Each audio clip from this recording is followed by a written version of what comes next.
దేవుని పరిశుద్ధమైన నామమునకు మహిమ కలుగునుగాక. ప్రభువైన యేసుక్రీస్తు నామం పేరిట మీ అందరికీ మా హృదయపూర్వక వందనాలు తెలియజేస్తూ ఉన్నాం. సమయంలో ఈ యొక్క సాయంకాల సమయమందు మనమందరము కలిసి ఈ విధముగా ఈ సోషల్ మీడియా ద్వారా దేవుని యొక్క వాక్యమును ధ్యానించటానికి దేవుడు అనుగ్రహించిన ఈ ప్రత్యేకమైన సమయమును బట్టి దేవుని నామాన్ని స్తుతిస్తూ ఉన్నాను. ప్రభువుకు మహిమ కలుగునుగాక. ప్రతిరోజు సాయంకాలం మనము సోషల్ మీడియా ద్వారా ఒకరినొకరము కలుసుకొని ఒకరి యోగక్షేమాలు ఒకరము తెలుసుకున్నట ద్వారా ఒకరికొకరికి ప్రార్థన చేయడానికి ప్రభు ఇచ్చినటువంటి ప్రత్యేకమైన కృపను బట్టి ప్రభునామాన్ని స్తుతిస్తూ ఉన్నాను. మరి ఈ సమయంలో దేవుని వాక్యములో నుండి కొన్ని ప్రాముఖ్యమైన మాటలను మనము ధ్యానం చేద్దాం. దేశమును గూర్చినటువంటి సంగతులు మనము ధ్యానించబోతున్నాము. కాబట్టి శ్రద్ధ కలిగి ప్రభు మాటలు వినాలని ప్రభునామములో మీకు మనవి చేస్తున్నాం. ఇర్మియా గ్రంథము 22వ అధ్యాయము 29వ వచనాన్ని మన ధ్యానము కోసమై చదువుకుందాము. దయచేసి బైబిల్ ఉన్నవారు అందరూ చూడండి. ఇర్మియా గ్రంథము 22వ అధ్యాయము 29వ వచనం. దేశమా దేశమా దేశమా యెహోవా మాట వినుము. చిన్న ప్రార్థన చేసుకుందాం.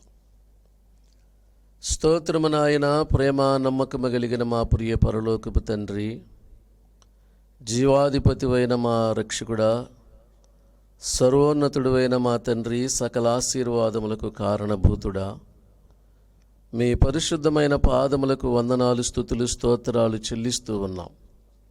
చదువుబడిన ఈ మాటలలో నుండి ఆత్మ సంబంధమైన సంగతులు ప్రతి ఒక్కరితో మీరు మాట్లాడుమని, కూడి ఉన్న మీ బిడ్డలను ప్రత్యేకముగా మీ వాక్యము ద్వారా దర్శించుమని, మీ వాక్కును పంపి స్వస్థపరిచిన దేవుడవు, ఈ వాక్యము వింటూ ఉండగా ప్రభువా, మీ బిడ్డలకు అద్భుత కార్యములను స్వస్థత కార్యములను మీరే జరిగించి సమస్తమైన మహిమ ఘనత ప్రభావములను మీరు పొందుమని యేసు నామమున అడుగుచున్నాం మా పరమ తండ్రి. Amen, amen.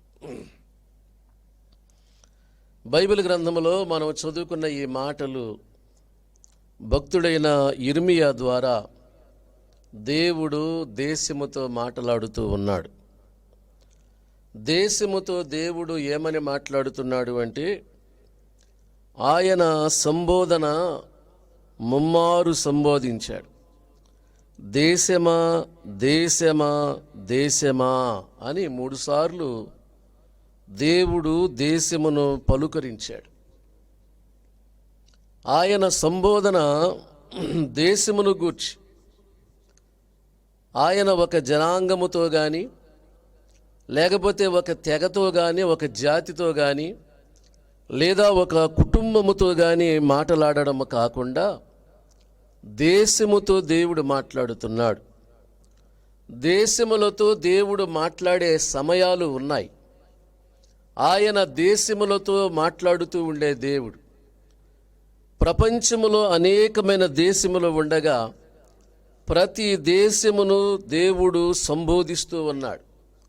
ఆయన సంబోధన చాలా అద్భుతమైనటువంటిది, ప్రేమ కలిగిన సంబోధన, అదే సమయంలో హెచ్చరికతో కూడిన సంబోధన. దేవుడు ఒక వ్యక్తిని సంబోధించటానికి ఇష్టపడినప్పుడు ఆయన ప్రేమతో సంబోధించే దేవుడు, అదే సమయంలో హెచ్చరిక ద్వారా సంబోధించేటువంటి దేవుడు. దేవుడు ముమ్మారు ఏమంటున్నాడంటే, దేశమా దేశమా దేశమా అని పిలుస్తున్నాడు. దేశము అనంటే కేవలము నేల, లేకపోతే భూమి, నదులు, లేకపోతే పర్వతములు, కొండలు, మెట్టలు, లేకపోతే తోటలు, ఉద్యానవనములు కాదు. దేశము అనంటే మన పైకి కనబడుతున్నటువంటి సుందరమైన భవన నిర్మాణములో లేకపోతే రోడ్లు కానే కాదు. దేశము అని అంటే మనము చూస్తున్నటువంటి లేకపోతే మనం అనుకుంటున్న ప్రగతి ఎంత మాత్రము కూడా కానే కాదు. దేశముతో దేవుడు మాట్లాడుతున్నాడు అంటే ఒక కవి చెప్పిన మాటలు మనం జ్ఞాపకం చేసుకోవాలి. దేశం అంటే మట్టి కాదోయ్, దేశం అంటే మనుషులోయ్ అని చెప్పారు. కాబట్టి దేశము అని అంటే మట్టి కాదు, ఉద్యానవనములు కావు, లేకపోతే సుందరమైన భవనములు కాదు, లేకపోతే మనము చాలా అందముగా వేసుకున్నటువంటి రోడ్లు కూడా కానే కాదు.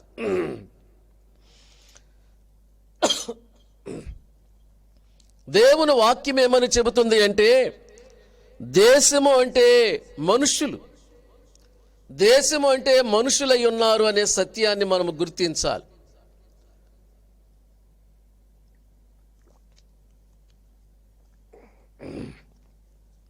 కాబట్టి మనుషులతో దేవుడు మాట్లాడుతున్నాడు.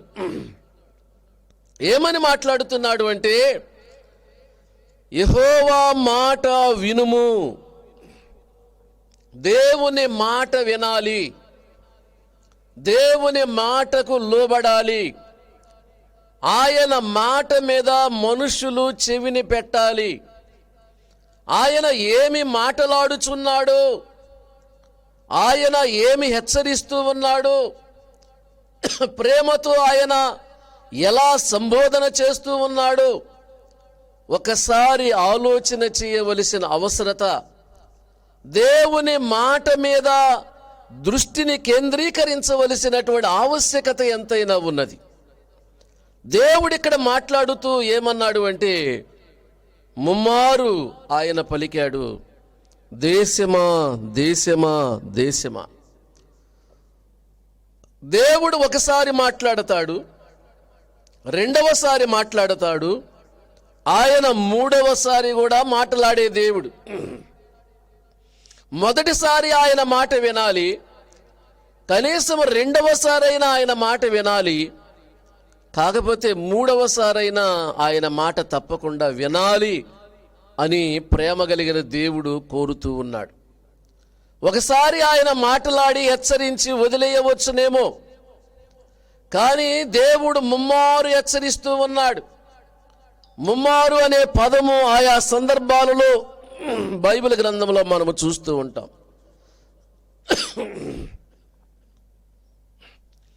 ముమ్మారు అనే పదము బైబిల్ గ్రంథంలో పలుమార్లు మనకు కనబడుతూ ఉంటుంది. దేవుడు దేశములను దర్శించేటప్పుడు ఊరికనే ఆయన వదిలేయలేదు. చాలా జాగ్రత్తగా, పగడబందీగా, సిస్టమేటిక్గా దేవుడు మాట్లాడుతూ వచ్చాడు. దేవుడు ఇంతకీ ఇర్మియా ద్వారా దేశముతో చెప్పుచున్న మాట ఏమంటే నీవు యెహోవా మాట వినుము, దేవుని మాట నీవు వినాలి, వినవలసినటువంటి ఆవశ్యకత ఉన్నది. ఇది దేవుడు చెబుతున్నటువంటి మాట, దేవుడు మాట్లాడుతున్న మాట. ఎందుకు ఈ మాట దేవుడు చెబుతున్నాడు అంటే దేశం యొక్క పరిస్థితి చాలా దయనీయముగా ఉన్నది అని దేవుని వాక్య భాగములలో మనం చూస్తున్నాం. యెషయా గ్రంథము 24వ అధ్యాయములో కొన్ని మాటలు స్పష్టముగా వ్రాయబడినట్లుగా మనం చూస్తూ ఉన్నాం. యెషయా గ్రంథము 24వ అధ్యాయము కొన్ని మాటలు అక్కడక్కడ ముందు మనం జ్ఞాపకం చేసుకుందాం. ఏమని రాయబడ్డాయి అంటే 24వ అధ్యాయము 3వ వచనములో దేశము కేవలము ఒట్టిదిగా చేయబడును. 4వ వచనం చెప్పబడింది దేశము వ్యాకులము చేత వాడిపోవుచున్నది. తర్వాత 6వ వచనంలో రాయబడింది శాపము దేశమును నాశనము చేయుచున్నది. 11వ వచనంలో రాయబడింది దేశములో ఆనందము లేదు. ఇలా దేవుని వాక్య భాగములో యెషయా గ్రంథం 24వ అధ్యాయమందు దేవుడు దేశము యొక్క పరిస్థితిని ఆయన చెబుతూ ఉన్నాడు. ఎలా ఉన్నది దేశము అనంటే దేశము వ్యాకులము చేత వాడిపోవుచున్నది. వ్యాకులము చేత, బాధ చేత, దుఃఖము చేత ఏమైపోతుందంటే వాడిపోవచ్చున్నది. దేశములో సంతోషము లేదు, దేశములో నెమ్మది లేదు, ఆరోగ్యము లేదు, క్షేమము గాని సమాధానము గాని లేదు. దేశములో శాపము ఏలుచు ఉన్నది. శాపము దేశమును నాశనము చేస్తూ ఉన్నది. కేవలము దేశము ఏమైందంటే ఒట్టిదిగా చేయబడుతూ ఉన్నది. ఇక్కడ మనం చూస్తే 24వ అధ్యాయములో వ్రాయబడినటువంటి మాటలు ఈనాటి కాలమునకు చాలా అతి సమీపముగా ఉన్న మాటలు. ఏమని వ్రాయబడ్డాయి అంటే దేవుని వాక్య భాగములో 2వ వచన భాగములు, ప్రజలకు కలిగినట్టుగా యాజకులకు కలుగును, దాసులకు కలిగినట్లు యజమానులకు కలుగును, దాసీలకు కలిగినట్లు వారి యజమానురాండ్రకు కలుగును, కొనువారికి కలిగినట్లు అమ్మువారికి కలుగును, అప్పిచ్చు వారికి కలిగినట్లు అప్పు పుచ్చుకుని వారికి కలుగును, వడ్డీకిచ్చు వారికి కలిగినట్లు వడ్డీకి తీసుకుని వారికి కలుగును. కేవలము దేశము వట్టిదిగా చేయబడును. దేవుని వాక్య భాగంలో రాయబడింది. ఇక్కడ ఏ భేదము లేదు, ఏ వ్యత్యాసము గాని తారతమ్యము గాని లేదు. ఏ విధమైనటువంటి వ్యత్యాసములు లేకుండా అందరూ సమానమైన వ్యక్తులుగా దేశములో ఒకే రకమైన శిక్షను అనుభవిస్తున్నారు. ఏమని రాయబడిందంటే ప్రజలకు కలిగినట్లు యాజకులకు కలుగును. సాధారణమైన ప్రజలకు కలిగినట్లే యాజకులకు కలుగును. ఈ రోజున ఈ యొక్క వైరస్ ప్రభావమును బట్టి ఎంతో మంది దైవజనులు చనిపోయారు, దేవుని సేవకులు చనిపోయారు, దేవుని యొక్క పరిచర్యలో ఉన్నవారు, నమ్మకమైనటువంటి వారు, ప్రార్థనా పరులు ఎంతో మంది చనిపోయారు. దేవుని వాక్యం చెబుతుంది, ఏమంటుందంటే ప్రజలకు కలిగినట్లు యాజకులకు కలుగును. ఏ వ్యత్యాసము లేదు. దాసులకు కలిగినట్లు యజమానులకు కలుగును. దాసుడని యజమానుడనే భేదము లేదు. యజమానుడు దాసుడనే భేదము లేదు. ఇంకా వ్రాయబడినది, దాసీలకు కలిగినట్లు వారి యజమానురాండ్రకు కలుగును. దాసీలకు యజమానురాండ్రు ఉన్నారు, వారి చేతి క్రింద దాసీలు ఉన్నారు, పనివారు ఉన్నారు, ఇంట్లో పనిచేసే వాళ్ళు ఉన్నారు. వారికి ఎలా కలుగుతుందో యజమానురాండ్రకు కూడా అలాగే కలుగుతుంది. అప్పిచ్చు వారికి కలిగినట్లు అప్పు పుచ్చుకొని వారికి కలుగుతుంది. వడ్డీకి ఇచ్చిన వారికి కలిగినట్లు వడ్డీ తీసుకొని వారికి కలుగుతున్నది. అందరికీ ఏ తేడాలు, ఏ వ్యత్యాసములు, ఏ భేదములు లేవు.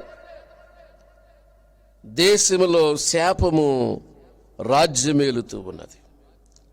దేశములో శాపము రాజ్యమేలుతూ ఉన్నది. దేశము దుఃఖపడుతూ ఉన్నది, క్షీణిస్తూ ఉన్నది. దేవుని వాక్యం రాయబడింది, దేశము కేవలము ఒట్టిదిగా చేయబడినది. ఒట్టిదిగా చేయబడినది. అది కేవలము కొల్ల సొమ్ముగును. దేశము వ్యాకులము చేత, ఏడుపు చేత, దుఃఖము చేత, కన్నీటి చేత, మూలుగుల చేత దేశము ఏమవుతుందంటే వాడిపోవచ్చున్నది. సొగసైనటువంటి ముఖములు వాడిపోతూ ఉన్నాయి. నవ్వుతూ ఉండే ముఖములు విచారములోనికి వెళ్ళిపోయాయి. పువ్వు ఉదయం పూట ఎంతో ఆనందముగా ఆహ్లాదముగా ఉంటుంది, సాయంకాలమునకు వాడిపోయినట్టుగా అందరి ముఖాలు వాడిపోతూ ఉన్నాయి. అందరి ముఖములు వ్యాకులము చేత వాడిపోవచ్చు ఉన్నాయి. దేశమును భయం ఆవరించినది, భయం ఆవరించినది. దేవుని వాక్య భాగంలో వ్రాయబడింది చక్కని మాటలు ఇక్కడ మనం చూస్తున్నాం. దేశము వ్యాకులము చేత 6వ వచనం 4వ వచనములో వాడిపోవచ్చున్నది. లోకము దుఃఖము చేత క్షీణించిపోవచ్చున్నది. భూజనులలో గొప్పవారు క్షీణించిపోవచ్చున్నారు. లోక నివాసులు ధర్మశాస్త్రమును అతిక్రమించి ఉన్నారు. భూజనులలో గొప్పవారు క్షీణించిపోవచ్చున్నారు. గొప్పవారు, ప్రసిద్ధి చెందినవారు, పాపులర్ అయినటువంటి వారు, సెలబ్రిటీస్గా ఉన్నటువంటి వారు, సమాజములో ద్రాక్షారసము త్రాగరు, పానము చేయు వారికి మద్యము చేదాయను. సంతోష హృదయులందరూ నిట్టూర్పు విడుస్తూ ఉన్నారు. తంబురుల సంతోష నాదము ఆగిపోయింది. ఉల్లసించు వారి ధ్వని ఆగిపోయి నిలిచిపోయింది. సితారాల ఇంపైన శబ్దము నిలిచిపోయింది. పరిస్థితులన్నీ తారుమారైపోయాయి. ఏ విధమైనటువంటి వ్యత్యాసము లేకుండా అందరినీ పరిస్థితులు తారుమారు చేశాయి. ఏదైనా నవ్వుకోవడానికి ఏదైనా చూద్దామని అనుకుని టీవీ పెట్టుకుంటే టీవీలో వచ్చేటువంటి వార్తల వలన ఉన్న సంతోషము మనుషులకి కూలిపోతా ఉన్నది. పేపర్లో వస్తున్నటువంటి వార్తలు, సోషల్ మీడియాలో వినబడుతున్నటువంటి వార్తలు, లేకపోతే ఆయా మనుషులు చెబుతున్నటువంటి ఈ యొక్క పరిస్థితులు, ఇప్పటికి ఇలా ఉంది ఇంకా ఏమో రాబోతున్నాయని శాస్త్రవేత్తలు చెబుతున్నటువంటి మాటలు మనుష్యులను భయపెట్టుచూ ఉన్నాయి. సంతోషం అనేది మనుష్యులలో ఏమాత్రము లేకుండా పోయినది. అదే దేవుని వాక్య భాగం చెబుతుంది, దేశములో ఆనందము లేదు, సంతోషము లేదు. క్రింద వ్రాయబడినది 10వ వచన భాగములో, ఎవడును ప్రవేశించకుండా ప్రతి ఇల్లు మూయబడి ఉన్నది. ఎవడును ప్రవేశించకుండా, ఎవరు లోపలికి రావడానికి వీలు లేకుండా, లోపల ప్రవేశించడానికి అవకాశము లేకుండా ప్రతి ఇల్లు మూయబడి ఉన్నది. లాక్డౌన్. ప్రతి ఇల్లు మూయబడి ఉన్నది. అందరూ ఎవరిళ్లలో వాళ్ళే. వీళ్ళు వేరే వాళ్ళ ఇళ్ళకి వెళ్ళడానికి లేకుండా, వేరే వాళ్ళు వీళ్ళ ఇళ్ళకి రావడానికి వీలు లేకుండా, ఎవరి గృహాలలో వాళ్ళే, ఎవరి ఇంట్లో వాళ్ళే, ప్రతి ఇల్లు మూయబడి ఉన్నది. దాదాపుగా 2750 సంవత్సరముల నాడు యెషయా ప్రవక్త ద్వారా వ్రాయబడినటువంటి మాటలు ఇవి. దాదాపు 2750 సంవత్సరముల నాడు ప్రవక్త అయిన యెషయా ద్వారా దేవుడు వ్రాయించినటువంటి మాటలను ఇప్పుడు మనం ప్రత్యక్షంగా చూస్తూ ఉన్నాం. ఈ మాటలు అనుభవిస్తున్న దినాలలో మనము బ్రతుకుతున్నాము, ప్రియమైన దేవుని బిడ్డలారా. కాబట్టి దేవుని పిల్లలమైన మనము చాలా జాగ్రత్తగా ఉండాలి. ప్రతి ఇల్లు మూయబడి ఉన్నది. ఎవడును ప్రవేశించకుండా. చాలా ఘోరమైనటువంటి మాటలు మనం వింటున్నాం. ఈ రాష్ట్రం వారు వేరే రాష్ట్రానికి రావడానికి వీలు లేకుండా, వేరే రాష్ట్రముల వాళ్ళు ఈ రాష్ట్రములకు రావడానికి వీలు లేకుండా ఎక్కడికక్కడే కట్టుదిట్టమైనటువంటి భద్రతా ఏర్పాట్లు చేసుకుంటూ ఉన్నారు. ఈ మాటలు విచారమును కల్పిస్తూ ఉన్నాయి. ఈ మాటలు విచారమును కలిగిస్తూ ఉన్నాయి. బోర్డర్లో అంబులెన్సులు ఆపారు అని మనము వింటూ ఉన్నాం వార్తలలో. ఆక్సిజన్ అందక చనిపోతున్నారు ప్రజలను మనం వింటూ ఉన్నాం.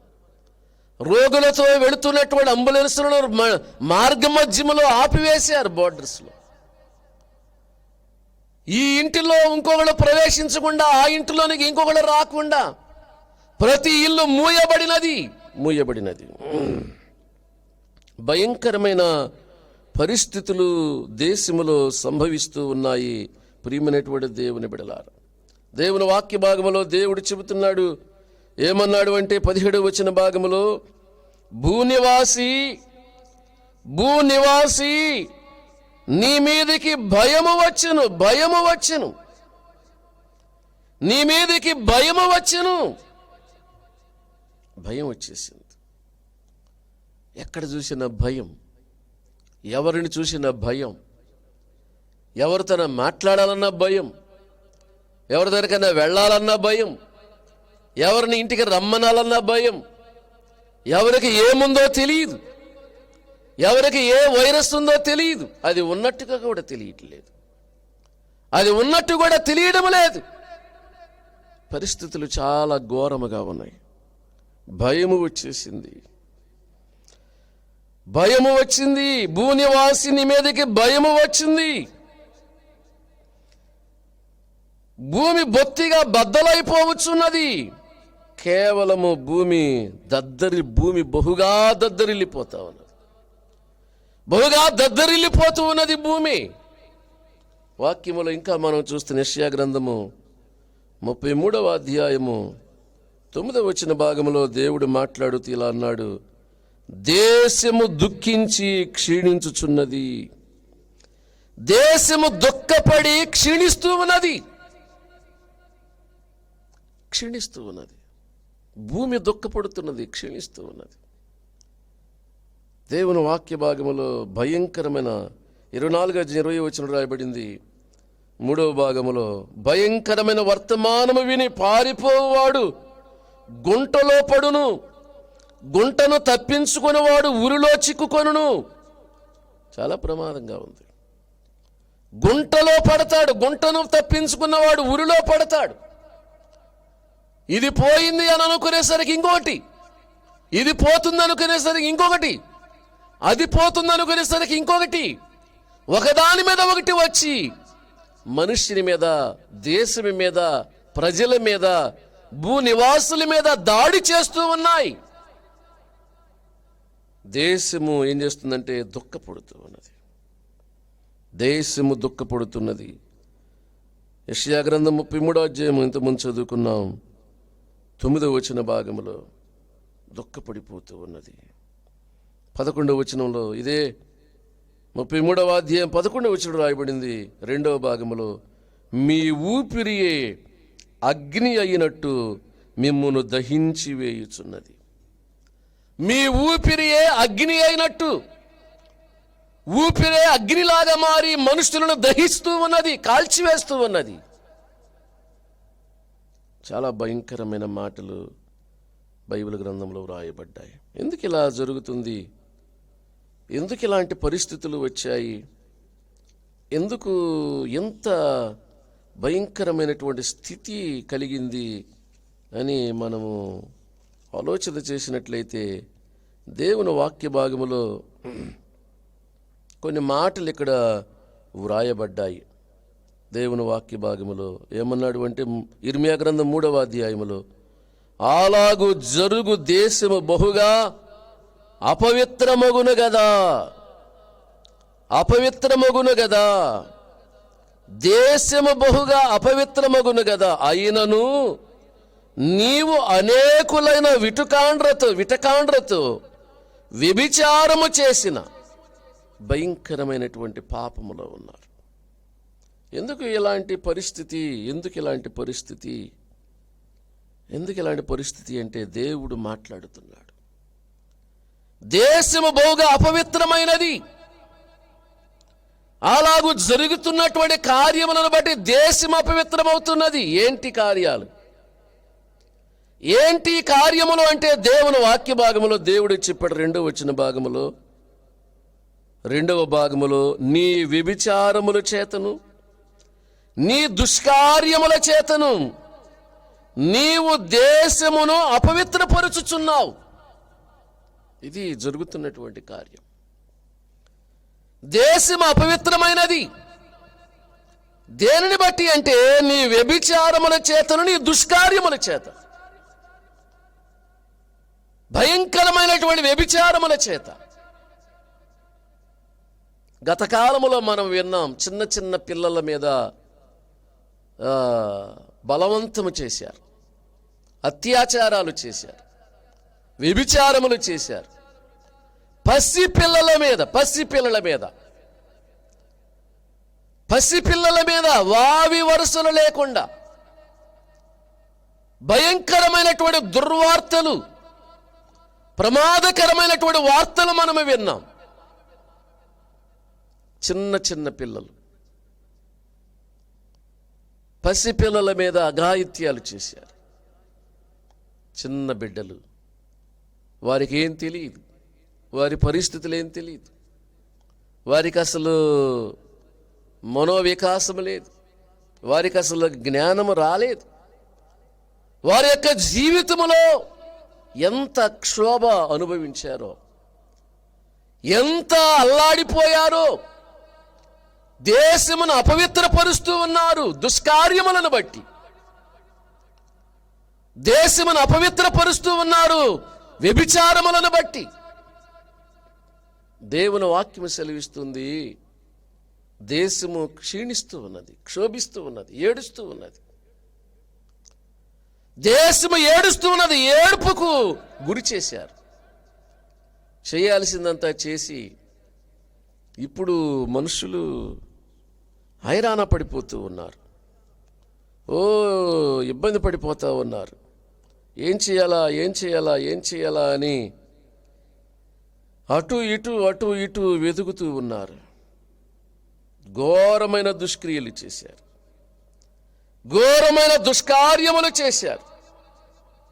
దేవుని వాక్య భాగములో ఇంకా దేవుడు మాట్లాడుతూ 3వ అధ్యాయం 9వ వచనంలో చెప్పాడు, రాళ్లతోనూ మొద్దులతోనూ వ్యభిచారము చేసెను. ఆమె నిర్భయముగా వ్యభిచారము చేసి దేశమును అపవిత్రపరిచెను. దేశమును అపవిత్రపరిచెను. భయంకరమైనటువంటి మనుషులు, భయంకరమైనటువంటి స్వరూపాలు ఇవి మనుషులకు. మనుషులు మృగాలుగా మారిపోయిన పరిస్థితులు.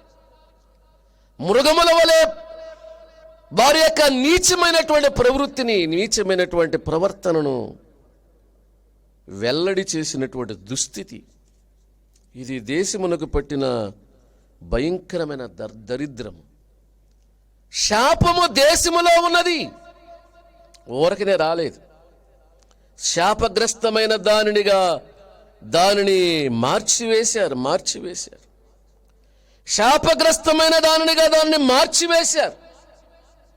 ఘోరమైనటువంటి పనులు మనుషులు జరిగించారు. ప్రియమైన దేవుని బిడ్డలారా, మన యొక్క జీవితాలలో, మన యొక్క బ్రతుకులలో దేవుని పిల్లలమైనటువంటి మనము అత్యంత జాగ్రత్త కలిగిన వారమై ఉండాలి.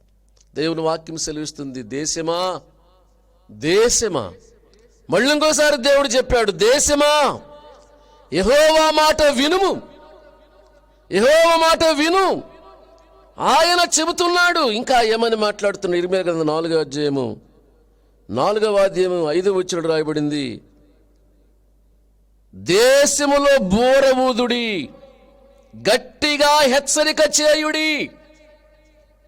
దేశములో బూర ఊదండి, మామూలుగా గట్టిగా హెచ్చరిక చేయండి. ఎందుకంటే దాని అపవిత్రతను విడిచి దేవుని యొద్దకు రావాలి. అపవిత్రతను విడిచి దేవుని వైపు రావాలి. దేవుని వైపు రావాలి. ప్రేమ కలిగిన దేవుడు, జాలి కలిగిన దేవుడు, కృప కలిగిన దేవుడు ఆయన ఇంకా ప్రేమతో పిలుస్తూ ఉన్నాడు. ఆయన ఇంకా ప్రేమతో పిలుస్తూ ఉన్నాడు. భయంకరమైన కార్యములు దేశములో జరుగుతూ ఉన్నాయి. భయంకరమైన కార్యములు. ఇర్మీయా గ్రంథం 5వ అధ్యాయం 30వ వచనం రాయబడింది, ఘోరమైన భయంకర కార్యము దేశములో జరుగుచున్నది. భయంకరమైన ఘోరమైన కార్యము దేశములో జరుగుతున్నది. ఘోరమైన కార్యాలు జరుగుతున్నాయి. జాగ్రత్తగా ఉండాలి. ఘోరమైన కార్యములు, అన్యాయము, అక్రమము, దుర్మార్గము బహుభయంకరముగా పెరిగిపోతూ ఉన్నది. దేవుని వాక్యంలో రాయబడింది. అందుచేత ఏమంట, ఇర్మీయా గ్రంథం 12వ అధ్యాయం 4వ వచనంలో, భూమి ఎన్నాళ్ళు దుఃఖపడవలను, దేశములోని గడ్డి ఎన్నాళ్ళు ఎండిపోవలను, అతడు మన అంతము చూడవలనని చూడడని దుష్టులు చెప్పుకొనుచుండగా, దేశములో నివసించు వారి చెడుతనము వలన జంతువులను పక్షులను సమసిపోవుచున్నవి. దేశములో ఉన్న మనుషుల యొక్క చెడుతనము వలన,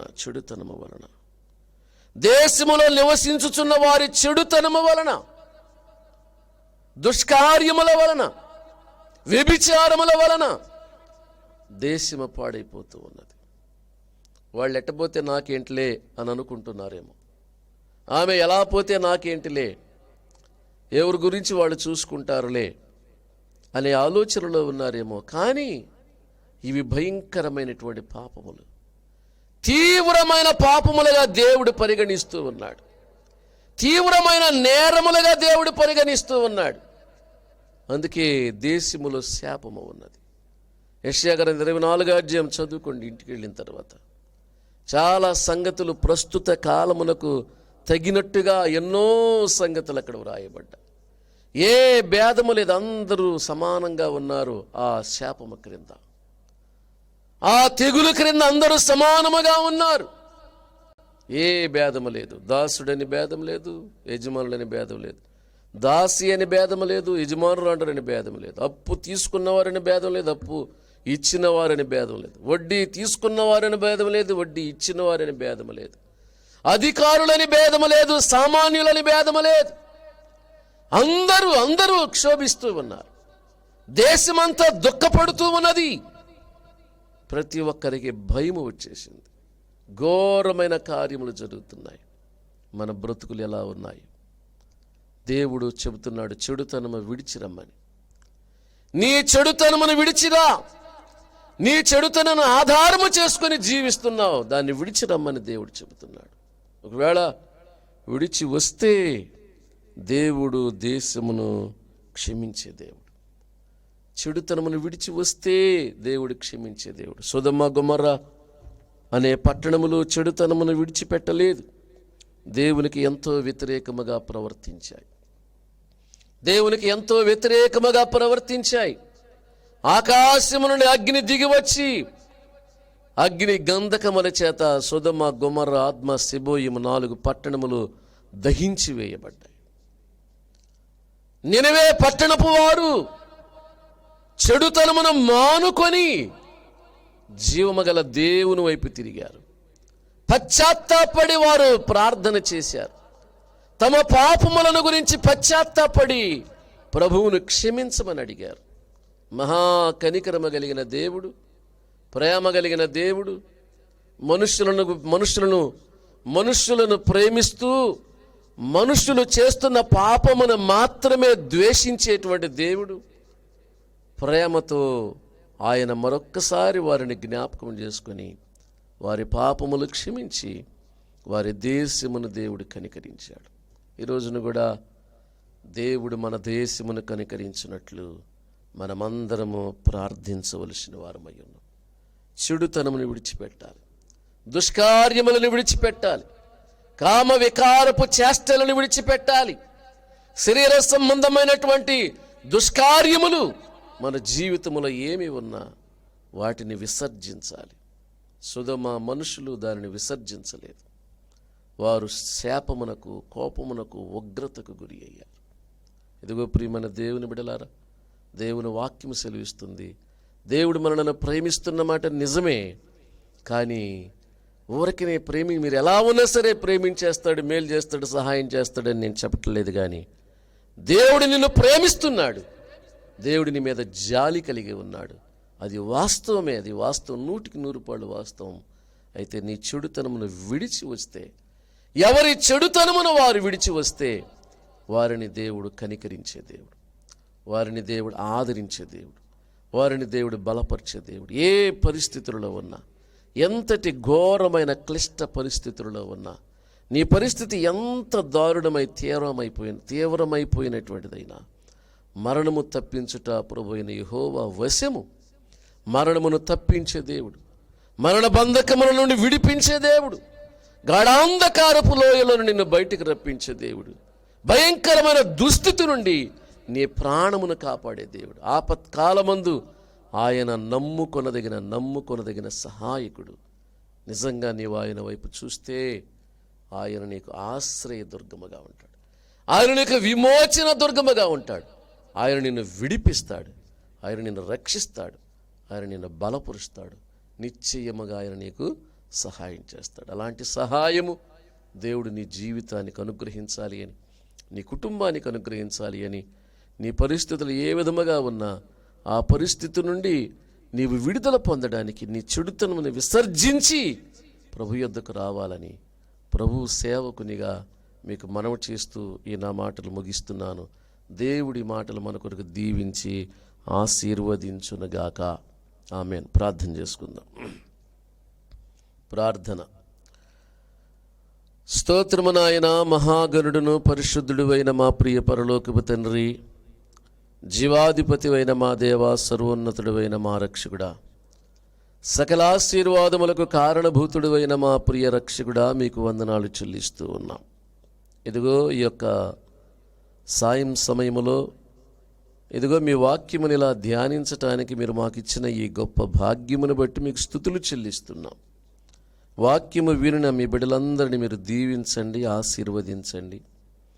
ఇక్కడ కూడి మీ వాక్యము వింటున్నటువంటి మీ బిడ్డలకు ఇదిగో ఏ విధమైనటువంటి ఇబ్బంది లేకపోతే శోధన, దుఃఖము, వేదన ఉన్నప్పటికీ కూడా, కుటుంబంలో కానీ వ్యక్తిగత జీవితంలో కానీ ఏ శాపము ఉన్నప్పటికీ ప్రతి శాపము నుండి, ప్రతి ఇరుకు నుండి వారు బయటపడగలిగినట్లు వారి దుష్కార్యములను విడిచి మిమ్మల్ని వెదికే అనుభవములోనికి ఈ బిడ్డలను మీరు తీసుకురండి.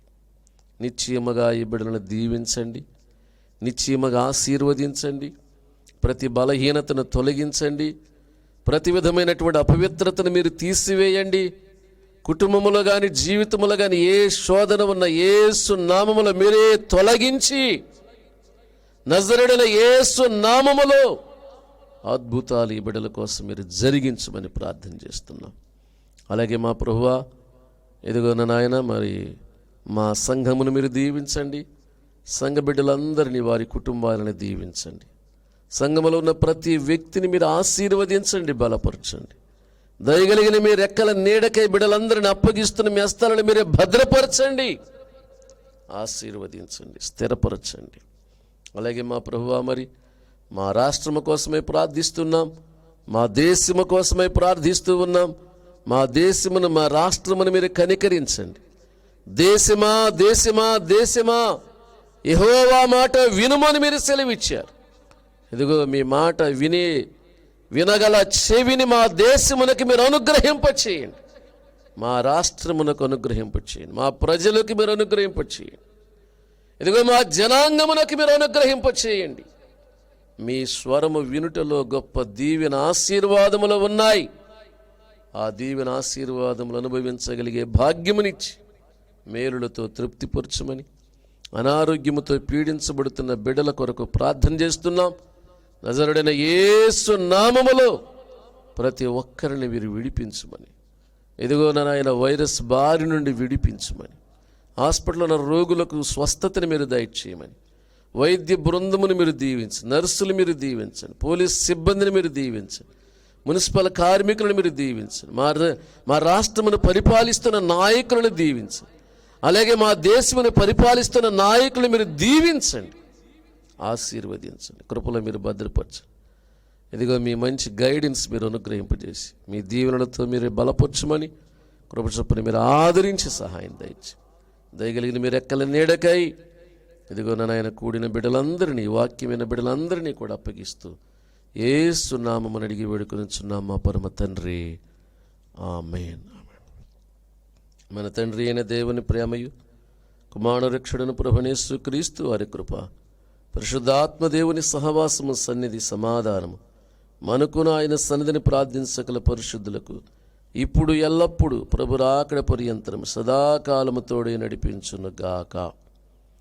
ఆమేన్. అందరికీ వందనాలు.